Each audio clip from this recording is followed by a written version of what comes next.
This podcast is for informational purposes only and is not intended to replace professional medical advice or be a substitute for therapy.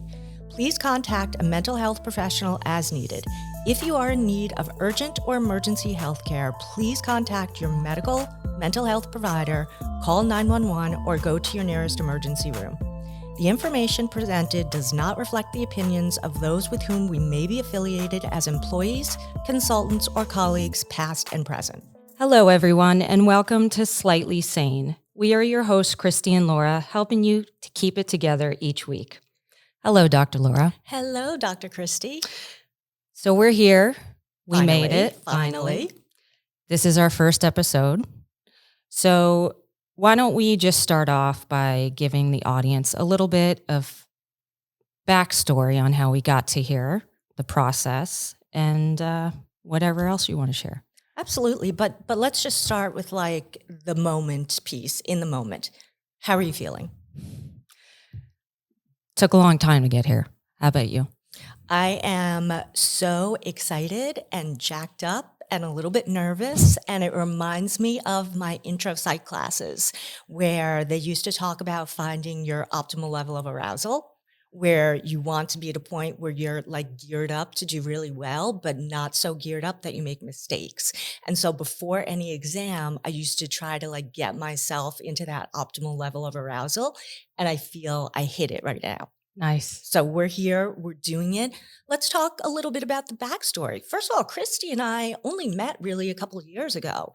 I moved down to Florida in 2019, right before the pandemic, to work at the private practice where Christy was working. We didn't really have too much contact originally because the pandemic really separated everybody.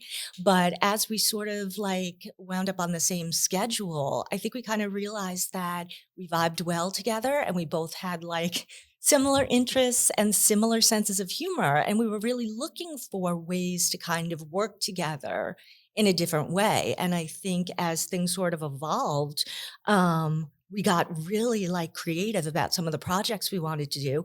And we started talking about like where we're going to pivot. Like, where do we want our careers to go? It's not over yet. And I think we were both experiencing a little bit of burnout, especially post-pandemic, just being like on the computer all the time and not having that interpersonal contact. I don't know. What were your thoughts? What were your first impressions? I agree. I think the timing was right. I think that, like you mentioned, burnout, it doesn't have anything necessarily to do with, at least I'll speak for myself, not loving your job, not really appreciating what you do or where you're at. It can be very wearing, and it happens in a lot of professions. And I especially think, again, timing post-COVID, I know people might be sick of hearing it, but it really did, I think, cause a shift for people examining what the hell they wanted to do from that point forward, because they had time also to think about it. So yeah, I was there, you were there, and we just started to talk, and there was a lot of planning involved and moments and laughter and shooting the shit and trying to just get to a place where we're like, all right, no more excuses, let's do this kind of thing. So, and here's the thing that's really funny is, Christy and I get along really well, but we also have like opposite strengths that play off each other. So I'm very much like, okay, let's go to the studio. Let's record it today. Let's just like put it down and see what happens. And Christy's like, we need a plan and we need to know what we're going to talk about. And I appreciate that because I would really be off and running, and who knows what this first episode would actually be like.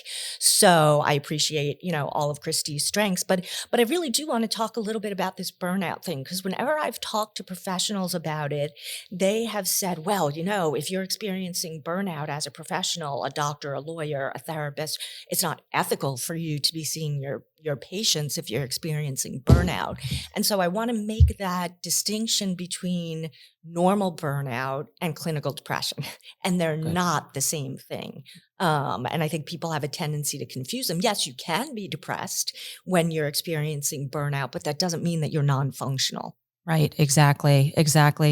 And that said, if it's okay with you, I want to just go through some questions that when I'm speaking of doing a little bit of the guidelines that we wanted to follow today, some of the questions were a little surprising to me. So if we go over those right now. So have you become cynical or critical at work? Do you drag yourself to work and have trouble getting started? Have you become irritable or impatient? Do you lack the energy to be consistently productive? Do you find it hard to concentrate? Do you lack satisfaction from your achievements? Have your habits changed? So as you're mentioning, it could be very easily, especially for us in our profession, to go the clinical route and say, oh, you might be depressed kind of thing. But it's important, and I think that's one of the goals of this show, is to try to keep things as simple as possible, not to overcomplicate it, not to overjudge it, and not to label that as that must be depression, because then the solution might not be the correct one. It might just be an examination of, what do I want in the future? Like, what is it? What is my why of why I feel this way right now? Instead of something, if it's depression, then there's a whole nother process involved with that. Absolutely. And I think having a sense of humor about this whole process too is really important. We all go through these phases in our lives at different stages. People will say college is the best time of your life, or your 30s is the best time of your life. I think every period of time in your life has a challenge, and you can get burned out at any particular point in your life. Like I remember like being in school, in elementary school, middle school, high school, and I would grind it out because I was really interested in making sure that I got good grades, but I would hit a wall every April. And I was counting it, that's like 7 months of the school year or whatever. And April, I would sort of hit a wall where I would get really cranky. I'd get irritable. I'd want to just like toss my school books against the wall and be like, I'm so done with this. And just looking at some of these, I don't know, symptoms or whatever we want to call them, I was like, wow, I was experiencing burnout every single one of these times where I thought something's wrong with me. I'm not as driven as I want to be. And it was really just, I was tired. I had been pushing myself for so long. And I think coming off the pandemic too, with the social isolation, the lack of connection, how could you not experience burnout? Maybe you lost your job, or maybe your job responsibilities changed and it's very different. So I think part of what we're offering is solutions, hope, a little bit of humor, and really like the concept that you can start your life over at any point in time. Absolutely. And I think it's easy, we'll get to the different things to do about, what do you do about it once you figure out that it is burnout? But again, like you said, understanding the why is the first step. Why am I here? Where do I want to go? What's my vision? You mentioned intro to psych class. So I don't know about you, but when you start this career path, you have all these visions, and it's not just in psychology. It can be in any profession, where when you first start off, you're just so excited and you just want to do a good job. And you have all these ideas about how it's going to be. And not every day is like that. Again, even if you love what you do and you feel like it's what you're supposed to be doing, it's your call. Some people use this word calling, bigger than a career is a calling kind of thing. That why is it then that I feel like at this point, now I've gone through everything, I've followed my vision, I'm in my career for a little bit, and then suddenly you wake up and something's changed. I think I read somewhere it was average age is 32 when people start to experience burnout, which is interesting because in our careers, where you have to invest so much time before you even actually start to do anything. So, we're a little bit later on than that. We've been in it a little bit longer, but it's not ever too late to sit down and say, okay, what's the bigger picture of what I want to do here? I've been doing it this way for a period of time, and now I'm ready to look at the bigger picture. When we talk of this word legacy, this big word, right? What does legacy mean to you, actually? That's a great question. I was going to ask you first, but you got to me. So I think about my kids. I have 3 kids. So I'm always thinking about what are the lessons that I want them to learn. Do I want to teach them that life is just a series of disappointments, or you go to your 9 to 5, you grind it out, you don't have any fun, and then at the end of the day, you get your gold watch at retirement and you're done. Like that doesn't work, and that's never been my personality. So my legacy, I think, hopefully is to help people on their own journey, and in turn, they help somebody else, and then it just continues down the line. Mhm. What about you? I agree. I agree. And I think that I do think part of the shift in thinking of my legacy, if some of our audience who knows me, part of our practice was the therapy dog Sienna. And when she passed, I really sat because that was my identity for for a long time. I was the therapist with the dog, and she was always there. And then life happened, and so I had to sit back and say, okay, what is my identity now? Because it shifted, and B, really, what's the bigger picture outside of the suite, right? Our office suite. What's the bigger picture of what I want to leave? So it did cause, on top of COVID, a point where I sat back and said, all right, I got to think beyond just what my day to day is, because you have to have, I think, something bigger to remind you what it was all about in the beginning, going back to what I was saying before and what you were saying in your intro to psych. You do have to remind yourself to keep it going, to keep that motivation.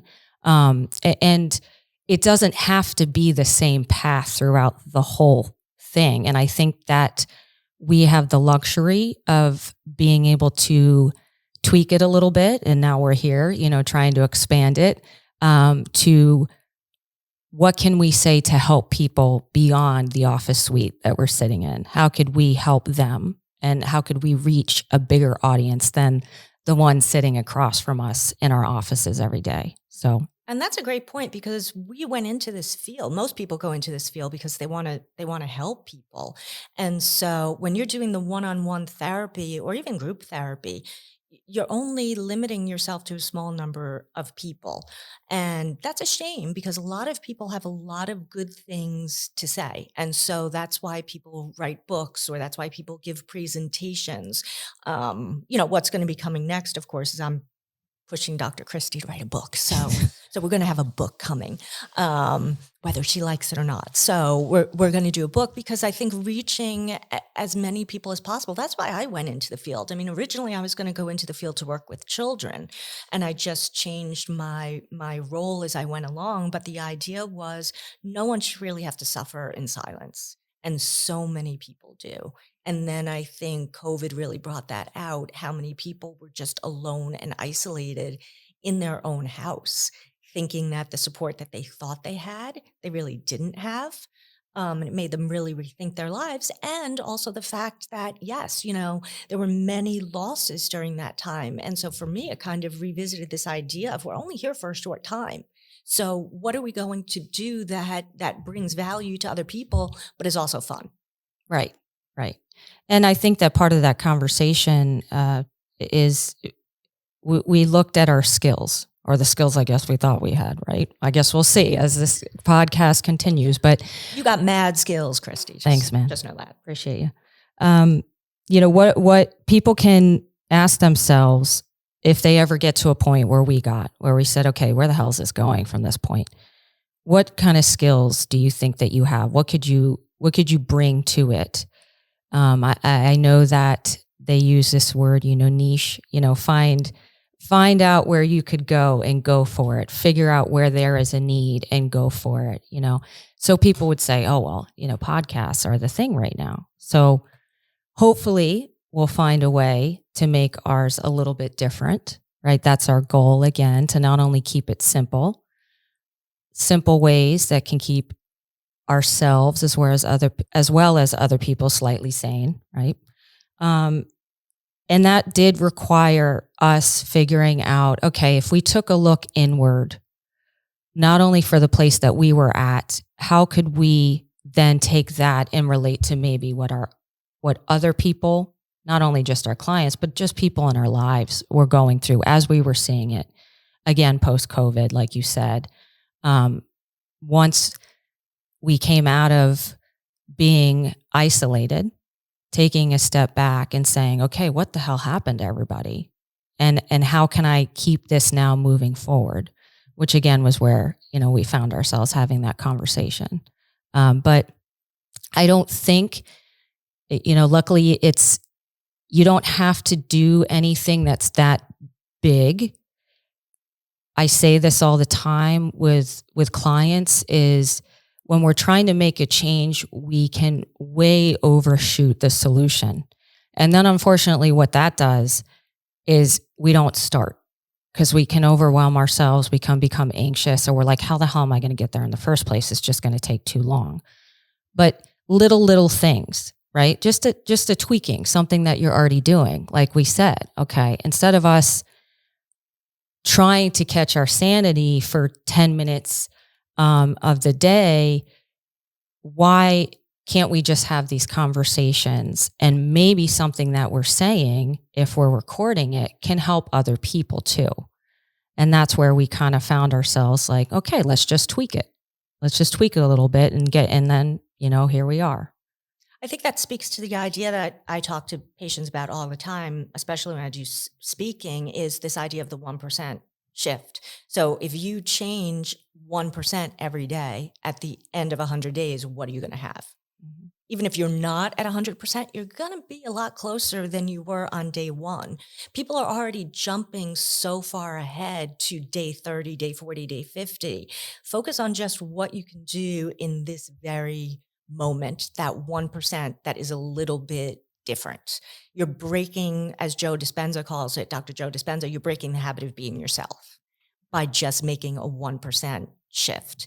And so I think you and I have made like 100% shift because we really jumped in and really did something that was big for both of us. And for people who don't know, therapists, by definition, the way the training initially has been is we're supposed to be blank slates. I've never been a blank slate therapist. I just never have. So I've always been more comfortable with letting people know that I'm a human being. But this brings out like a whole different aspect of the work that we do. Because people don't expect that. They don't expect like really some direction, some guidance. They expect really that reflective, well, how does that make you feel kind of thing. And so I think one of our hopes in the podcast is to really be able to give people those nuggets that they can take home, something that they can actually do with it. Because I'll have patients say all the time, I talk about my feelings all the time, but what do I do with it? And that's what people want, is they want some actionable points. Exactly. And we have to think of the obstacles. That's part of planning. Like you said, I'm a planner. That's part of how can I anticipate what the challenges are that might bring me here. When you say making the 1% changes, within that also incorporating, okay, well, if I make this change, or if I'm considering making this change, what can I anticipate might be a wall that I'll hit while I'm there? Again, it's part of the process. It's not going to be a straight slope with any sort of change. Like this wasn't a straight slope. There was some ups and downs throughout the process, which that's part of the process. And again, when people are considering reinvigorating, let's call it a reinvigoration of their career, it's important to keep in mind that it doesn't have to be, again, too big. Again, reiterating what you're saying with this 1%. And also keeping in mind, like I said, those challenges. So you can plan ahead, The other thing is this concept of an authentic self also came to mind when I was looking over some of the, how do you reinvent yourself in your career kind of thing. Authentic self to me is, again, if you think of that moment when you first started out and what you really brought to the table and how you could get that passion back into the whole thing. And like I said, let me remind everybody from my point of view, I don't think it has anything to do with losing the love for what you do or not liking what you do. It's just, it's hard. It's hard going to work every day. Even if it brings you fulfillment, it's still hard. And so you do have to figure out a way to get back to who you think you truly were in the beginning. Because as time goes on and, shit happens in your career, shit happens in the world, it can really kind of chip away at that slowly. And then you forget.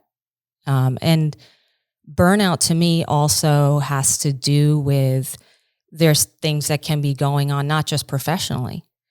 It doesn't have to be, okay, this is where my burnout is.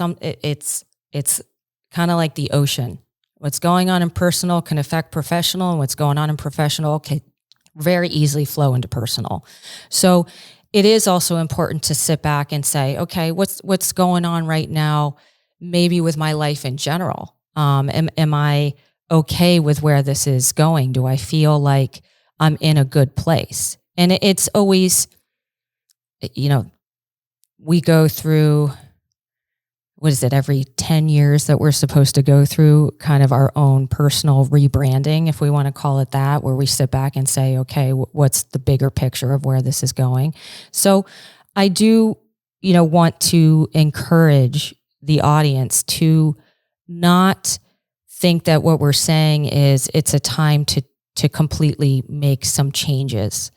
It's a time to just tweak things possibly a little bit if you're experiencing burnout. But I don't know what your thoughts are on that too. I think that makes a lot of sense. I mean, I'm a go big or go home kind of person. So I'm inclined to make some big shifts, but I always advise people to make the smaller shifts first because they're less scary. A lot of people are afraid of failure, but they're also afraid of success. So what happens if I actually achieve my goals? Maybe it's going to put me at another level that I never knew I would get to. And what does that say about me? Do I have to leave my friends behind? Do I have to leave my entire being behind? No, you're just going to modify everything. So I think there's a lot of ways that anxiety can get in the way. But I think also recognizing, for your pivot, for your change, for whatever it is that you're doing, I think really looking at the reasons why you are experiencing burnout can be helpful in terms of figuring out what direction you want to go in. So for some people, like I've never been a 9 to 5 person ever. Like that just is torturous for me. So in any job that I've always had, it's always been, I need some flexibility in making my own schedule. So maybe, after COVID or maybe before COVID, you were just dealing with a job where you felt locked in and it wasn't part of your personality to do that 9 to 5, but you just kind of felt stuck. That could be a real cause of burnout, is feeling trapped or feeling that you have no control or no agency over what you're doing at work. Certainly that can lead to feelings of ineffectiveness and I'm not really happy here. I'm not really having an impact, especially if the workplace is toxic with gossip or I don't know, people who have their own issues that they bring to the workplace instead of leaving them at home. It can really shake people's confidence in what they're doing. And it may just be the job. It might not be what exactly you've chosen to do as a career. It might just be, I have to make some shifts in where I go to work every day. Mm-hmm. Absolutely. And when you bringing that up, I thought of the moment when it always sounded like a great idea to be a doctor, right? You're working for it for a long time. And then you get to graduation and you're all excited. And there's something that happens when you walk across the stage and you go, oh shit, now I got to do something with this. The pressure's on, the expectations are there. It is though one of those things where, like you're saying, if you work your ass off and you have the capacity to get to that point where you can have a little bit more, even to the littlest sense, like you said, schedule, just a tiny bit of control over when I start my day, that might help a lot. A little bit of control over how long am I there? Do I take breaks? I don't wear an Apple Watch, but what I do like about the Apple Watch is it kind of tells you when to get the hell up, apparently. I like that because, again, something like that where a little task that you have, I know it's telling you what to do, but you have control over whether or not you're going to do it. Just getting up and walking across the hallway, walking down the stairs, something like that where you feel like you have a little bit more ownership over what you're doing, even in the basic sense, not just in the bigger sense of, again, going back to the whole legacy, what's my imprint on this world going to be? That sometimes is too much of a big picture. And like you mentioned, toxic environments. Sometimes people don't have the ability to maybe make that sort of change. So it is important to think of, okay, let me sit back and find little ways that I can have control over my day. Because I can't control what the hell's going on outside of here. Whatever the hell's going on outside of here, not so much. But just in my person and how I spend certain minutes of my day, here's what I can do. And that little bit can make people feel better and like, okay, so maybe I'll shift my schedule slightly. Again, a little bit of control. That doesn't mean completely shifting where you're working. It doesn't mean completely shifting where your career is going at all. But the psychology of little things really is helpful for people, in my experience. Absolutely. People get overwhelmed when they think that it's a full-time job to change your life, and it doesn't have to be. I think the work-life balance thing is super important. That's been obviously my own personal struggle is to achieve that balance. But I think the burnout comes from feeling that you can't, that if you step off that hamster wheel, something bad is going to happen. And so really being able to look at your lifestyle and say, where can I put in those moments of self-care? I work mostly from home, so I get up a lot during the day and I go for a walk outside just to walk around my development, kind of see what's going on, talk to the animals, whatever, listen to music, puts me in a much better mood. And I also get filled with a sense of gratitude that I can do that I have the opportunity. Not everybody has that opportunity, but you can get up and walk the hallways. You can go say hi to a colleague. You can order your favorite coffee and have it delivered. So there are things that you can do to kind of perk up your day. Agreed. I'm a big fan of DoorDash. Absolutely. Yes, my tea arrives just on time. But it like you're saying, something like that, it's sort of that nostalgic psychology effect of, okay, here's something, again, small that I can do that will make me feel better. And it's within my control. And that can sometimes remove what your obstacles are. Another thing that they had mentioned just before I forget is when you're taking a skills inventory, you don't have to just consider what it is that you're already good at. It might be thinking about, well, again, in the beginning, what did I always want to be good at? Was there something there because the days will pass, the days will go on, and then suddenly it's like, well, what year and month are we in? I mean, I love it, but the Halloween decorations are already out, and then the Christmas ones are creeping behind it. So it's kind of a funny thing. But that's where if you sit back and say, okay, here's that thing that I really thought in the beginning, yeah, I'll get to that. I'll get to that. I'll get to that. And then you look up and go, okay, that's been some time. Setting that, first of all, again, reminding yourself what that was, what was the thing that, I always thought that would be a really cool idea, but never had the time to do it. It is something where it will, little bit of investment of the time, chipping away at it slowly will suddenly, like you said, make you to this point where we're at.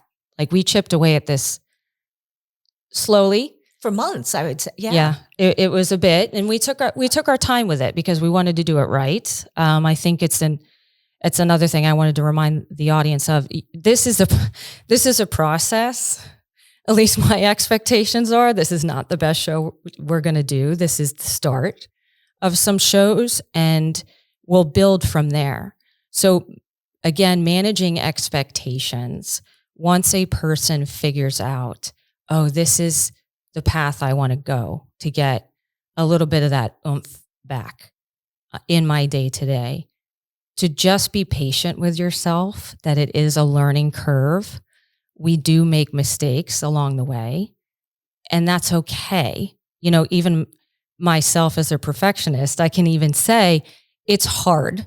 It's hard to accept that that's part of the process, but it really is. And that's okay if it doesn't work out all right. Because just because you thought of the idea of where you want to go doesn't mean you take a step and suddenly you're there. There's a lot of steps in between that. And sometimes you fall on your ass and you got to get back up again. And that, again, that's okay. And reaching out to your support to get their feedback, that's another thing. When you're thinking of where you want to go, asking the people that you trust, asking your supports, hey, what do you think I'm good at? What do you think I might be good at? What would you see knowing me? What do you think maybe I need to work on? That's hard to get that feedback, right? It's hard for people to listen to those things about themselves, but it can be very helpful to figure out, well, okay, maybe that will help me figure out where I want to go now. What is that next step? Yeah. The other thing that I think is really important for people to do is to daydream. Like we're taught when we're growing up is to focus, focus, focus, no daydreaming. You have ADD if you're, looking out the window, but daydreaming is where some of the best ideas come from.